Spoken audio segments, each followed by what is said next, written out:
Properly space design करने के लिए आर्किटेक्चर की बहुत नीड है एंड मे बी शायद ये सब आंसर्स आर्किटेक्ट्स जो है पेपर पे निकाल देते हैं। लेकिन जैसे जो पुराना आर्किटेक्चर हम लोग देखते हैं कि मतलब किले बने हुए हैं, वो इतना ज़्यादा मजबूत है कि मतलब इतने सालों के बाद भी उसमें कुछ भी मतलब अंतर नहीं आ रहा है, एज़ इट इज़ बना हुआ है। फिर भी पुराने टाइम में हुँ, मैक्सिमम जो कंस्ट्रक्शन थी वो स्टोन की थी। आज का ना सरिया ऐसा आता है, ना हुँ। सीमेंट ऐसी आ रही है, ना ब्रिक की वो क्वालिटीज हैं। तो जो मटेरियल क्वालिटी है उसमें बहुत अंतर है। अच्छा, जब हम लोग आर्किटेक्चर की बात करते हैं, तो वास्तु भी कहीं न कहीं उसी के आस-पास घूमता रहता है। तो इन दोनों का क्या रिलेशन है, वास्तु और आर्किटेक्चर का? वास्तु की रिक्वायरमेंट क्या है अपने को? भाई मेरा तो घर है, मैं अपने घर में बेडरूम इधर बनाऊँ, उधर बनाऊँ, कहीं भी बनाऊँ। तो एज़ ए आर्किटेक्ट मेरा एक सवाल सबसे पहले ये आता है कि आर्किटेक्चर की रिक्वायरमेंट क्यों है हमको? क्यों ज़रूरी है आर्किटेक्चर? प्रॉपरली स्पेस डिजाइन करने के लिए हाँ, आर्किटेक्चर की बहुत नीड है। अच्छा। बहुत नीड है। मतलब एक मिनिमम 50-100 गज का भी प्लॉट है ना, हुँ, उसमें भी आर्किटेक्चर इतना नेसेसरी है हुँ, कि आप देखिए कि जब एक कोई ओनर खुद बना लेता है अपने रेजिडेंस को हाँ, और एक डिजाइन्ड काम होता है, हुँ, उन दोनों में इतना अंतर होता है कि वो आपको देखने से पता लग जाएगा। अच्छा, हमें तो पेपर पे ही पता लग जाएगा। और जी, ओनर को जब पता चलता है, जब घर बन जाता है कि ओहो डोर नहीं निकला, हुँ, ओहो टॉयलेट गलत बन गया, हाँ, ओहो ये थोड़ा सा छोटा हो गया, जी, तो ये जो ओहो है ना, हाँ, एंड मे बी शायद ये सब आंसर्स आर्किटेक्ट्स जो है पेपर पे निकाल देते हैं। तो हुँ, ऑन पेपर जब हम एक स्टडी करके पहले से ही एक प्लान्ड काम करते हैं, हाँ, तो प्लानिंग में 90 टू 95% चीज़ें ओके बैठती हैं। अच्छा, तो हमें आर्किटेक्चर को मतलब आर्किटेक्ट को लेना चाहिए, जी, प्लानिंग उनसे करवानी चाहिए। Hmm, architecture is very necessary for any building. It is not only for residence or a temple. We need it at every space designing. Hmm, जिस तरह से आर्किटेक्चर का किया हुआ काम आगे इंटीरियर वाला जो है बेटर कर देता बेटर है। करा देगा। अब इंटीरियर वाले की जो सोच है हुँ, उसमें और एक आम आदमी की सोच में बहुत अंतर है। अच्छा, क्या क्या वो डिफ़रेंस आता है? डिफरेंस दिखाई पड़ता है, वो अच्छा, डिफरेंस वो प्लान्ड चीजें होती हैं। देखो, हुँ, एक जो चीज प्लान्ड होती है, जो एक काम प्रोफेशनल करता है हुँ, और एक नॉन प्रोफेशनल नॉर्मल लोग कर लेते हैं अपनी सोच से, हुँ, उन दोनों में बहुत डिफरेंस है और वो सब होने के बाद नजर आता है। हुँ। लेकिन जैसे जो पुराना आर्किटेक्चर हम लोग देखते हैं कि मतलब किले बने हुए हैं, वो इतना ज़्यादा मजबूत है कि मतलब इतने सालों के बाद भी उसमें कुछ भी मतलब अंतर नहीं आ रहा है, एज़ इट इज़ बना हुआ है। लेकिन आज की डेट में हम लोग देखते हैं कि मतलब बिल्डिंग्स बनती हैं और कुछ सालों में ही डिमोलिश होने लगती हैं। तो क्या मतलब आज तो मतलब हमारे पास सर्टिफ़ाइड आर्किटेक्चर्स हैं, मतलब इतनी पढ़ाई करके डिग्री लेके आ रहे हैं। उस टाइम पे तो कोई डिग्री नहीं हुआ करती थी। तो फिर वो कैसे इतना मतलब मजबूत किसी चीज़ को, या जो डिज़ाइनिंग प्लानिंग है उनकी, वो कैसे इतनी अच्छी कर लेते थे? एक्चुअली एक तो इसका जो प्रॉपर आंसर है वो बिल्डिंग टू बिल्डिंग वेरी करता है। ओके।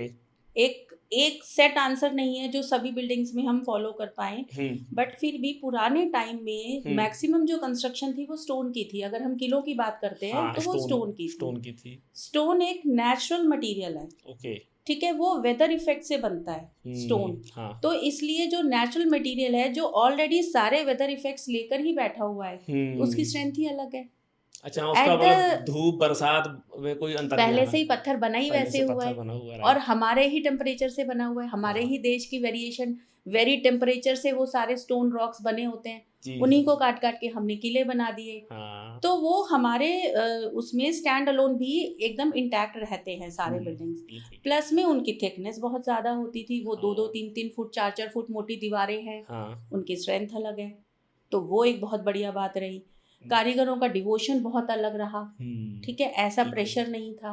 राइट। आज के टाइम में मटेरियल की वो क्वालिटी नहीं आ रही। हुँ, आज से 10 साल पहले, 20 साल पहले अगर कोई पुराना बिल्डिंग 50 साल पुराना तोड़ना पड़ जाता था हाँ, डिमोलिश के लिए, हाँ, तो कारीगर रो पड़ते। बिल्कुल सही है। इतना सीमेंट, इतना लोहा, कई बार ऐसा भी लोहा बिल्डिंग्स में मिल जाता है जो 50 साल पुराना है या 80 साल पुराना है और उसको कोई रस्ट नहीं लगा हुआ, हुँ, कोई जंग ही नहीं लगा हुआ बिल्कुल, सरिये पे। बिल्कुल, हाँ। अब आज का है तो 5 साल में स्टील जो है बोल जाता है। आज का ना सरिया ऐसा आता है, ना हुँ, सीमेंट ऐसी आ रही है, ना ब्रिक की वो क्वालिटीज़ हैं। तो जो मटेरियल क्वालिटी है उसमें बहुत अंतर है। हुँ। जबकि पहले जो है हमारे पास साधन बहुत कम थे। हाँ, बहुत कम साधन थे। कई साउथ इंडिया के टेम्पल्स हैं, हम अभी भी आज भी हमारे एक्सपर्ट सोचते हैं कि ये पत्थर ऊपर कैसे चढ़ गया, तब क्रेन नहीं होती थी, अच्छा, हाँ, बिल्कुल सही है बात ना? है। तो there are so many examples. But उसके बाद भी आज जी, का जो मटेरियल है वो हाँ। हमें इतना फेवर नहीं करता। वो हम्म, इतना अच्छा नहीं है, इतना अच्छी इतनी अच्छी क्वालिटी नहीं आ रही नहीं है। आती। लेकिन फिर बिल्डिंग्स तो बहुत हाई राइज बन रही है आज की डेट में। बस उसमें हम सारा फ्रेम स्ट्रक्चर चला रहे हैं, ओके। हमारा सारा काम कॉलम बीम पे रुका हुआ है। हम्म, पहले कॉलम बीम जैसी कोई चीज ही नहीं कोई होती चीज थी, नहीं होती थी। स्टोन कंस्ट्रक्शन होती थी सिंपल। हम्म, इस बट वजह से। उसमें प्रॉब्लम ये थी कि बहुत बड़े बड़े हॉल बिना कॉलम्स के बन नहीं पाते थे। हाँ स्टोन कंस्ट्रक्शन में हर जी, थोड़ी डिस्टेंस पर हमें स्टोन का पिलर चाहिए, पिलर मिलता है, ठीक है, अभी भी देखते तो पहले मिलता भी है। मिलता था। जी। अब आज क्या है, अगर हमें 100 बाई 100 का हॉल बनाना है या हम्म। 50 फुट बाई 100 फुट का या और बड़ा बनाना है, जी। तो हम उसको कॉलम बीम की सहायता से हम्म। कॉलमलेस हॉल बना पाते हैं। अच्छा। थोड़ा सा फर्क है। दूसरी बात ये, अब स्पेस का क्रंच है। हम्म। पहले तो स्पेसेस बहुत होते थे, बिल्कुल बिल्कुल तो बिल्कुल। उस वक्त आपने 3 फुट मोटी दीवार बना ली, हार्डली मैटर्स। जी। बट आज तो 6 इंच भी मैटर्स। 4 इंच ही बनती है दीवार तो। तो इसलिए वो अब स्पेस क्रंच हाँ। है, मटेरियल की वो क्वालिटी नहीं है, इसलिए राइट। बिल्डिंग्स की लाइफ हमारी थोड़ी सी कम हो कम गई हो है। गई। अच्छा, जब हम लोग आर्किटेक्चर की बात करते हैं तो वास्तु भी कहीं ना कहीं उसी के आसपास घूमता रहता है। तो इन दोनों का क्या रिलेशन है, वास्तु और आर्किटेक्चर का? दोनों ही एक दूसरे के लिए बने हैं। अच्छा, दोनों एक दूसरे के लिए बने हैं, कैसे? दोनों ही बने हैं। देखिए, जी। आर्किटेक्चर तो बेसिक प्लानिंग है, okay. Basic planning of any building, hmm. Any building hmm. Needed badly, okay. ठीक है। And vastu is as per the environment, okay. As per our 5 elements, as per our nature. अगर मैं वास्तु को समझती हूँ तो जो एक्चुअली हमारा नेचर कह रहा है, हम्म। 5 एलिमेंट्स कह रहे हैं, वो सब कुछ उसके इम्प्लीमेंट के साथ साथ वास्तु को सोच के लगाएंगे तो वो आर्किटेक्चर में मैच कर लेंगे। इसलिए दोनों को साथ साथ लेना। जैसे एक एग्जांपल देती हूँ मैं इसमें। हम्म। आपको एक रेजिडेंस बनाना है। ठीक है। एक रेजिडेंस में बेडरूम, अटैच टॉयलेट, ठीक है। किचन, लॉबी, ड्राइंग हाँ। Room, staircase, lift. Okay. These are the minimum general requirements what right. People do have, right. ठीक है। अगर मेरा वास्तु ये कह रहा है कि ड्राइंग रूम हम नॉर्थ में लगा देते हैं, हम्म। आपको तो ड्राइंग रूम का ही लेना ही है ना। हाँ। हाउ डज इट मैटर कि एक वास्तु वाले ने उसको नॉर्थ में लगा दिया। हाँ, आपको अगर 2 बेडरूम चाहिए और आपको 2 बेडरूम के साथ 2 टॉयलेट चाहिए तो चाहिए। बिल्कुल। अब वास्तु वाले ने बेडरूम आगे लगाया, पीछे लगाया, कैसे लगाया, इससे आपको तो रिक्वायरमेंट पूरी हो रही है ना। हम्म। तो वास्तु से क्या डरना है, उसको एक लिमिट तक इम्प्लीमेंट करना चाहिए। तो लेकिन वास्तु की रिक्वायरमेंट क्या है अपने को? भाई मेरा तो घर है, मैं अपने घर में बेडरूम इधर बनाऊं उधर बनाऊं कहीं भी बनाऊं, वास्तु की क्या ऐसी कि रिक्वायरमेंट? देखिए, अगर हम उसको डायरेक्शन के हिसाब से अपने घर को, डायरेक्शंस क्या है वास्तु, हाँ। वास्तु डायरेक्शन। राइट। अगर हम अपने घर को उसके हिसाब से प्लान कर लेते हैं, डायरेक्शन के हिसाब से, हम्म। तो हमारी ही बेटरमेंट हो जाती है। अच्छा। आर्किटेक्चर भी हमारी ही बेटरमेंट के लिए है और वास्तु भी हमारी ही बेटरमेंट के लिए है। For hmm. एग्जाम्पल, हम ये कहते हैं कि नॉर्थ ईस्ट हमारी पूजा की डायरेक्शन है, हाँ। ठीक है। हाँ। अब हम अगर उस डायरेक्शन में टॉयलेट लगा देते हैं तो हाँ। हमें गुड फीलिंग नहीं आएगी। अच्छा। Very simple. North east. अब आप कहीं भी चले जाओ, आप एक बार डायरेक्शन छोड़ दो, आप ये सोचते हो कि मैं एक होटल में भी आ गया हूँ और मुझे होटल में भी पूजा करनी है, हम्म। तो हम ये सोचते हैं टॉयलेट के दरवाजे से जरा हट लेते हैं। हाँ। क्यों फीलिंग आती है ऐसी?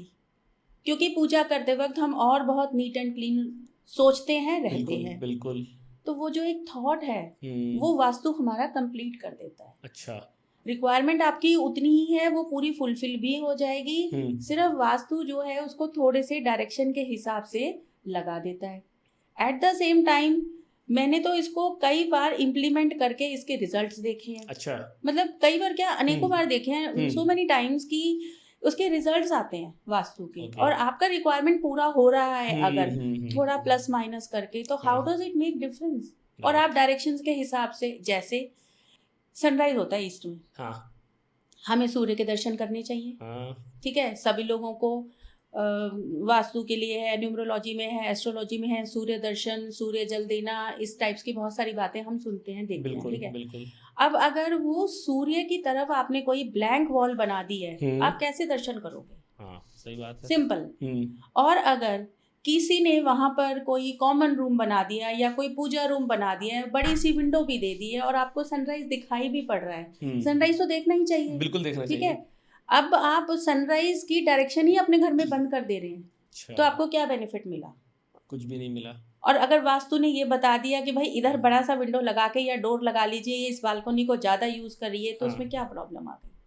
Right. Basically 5 elements, all the directions with the spaces, एक मर्जर है आर्किटेक्चर और वास्तु। राइट। वो सारी चीज़ों को मर्ज कर देता है आपस में, तो मर्ज करके एक बहुत प्यारा रिजल्ट निकल के आता है और वो फिर हमारे लिए बेनिफिशियल रहता है।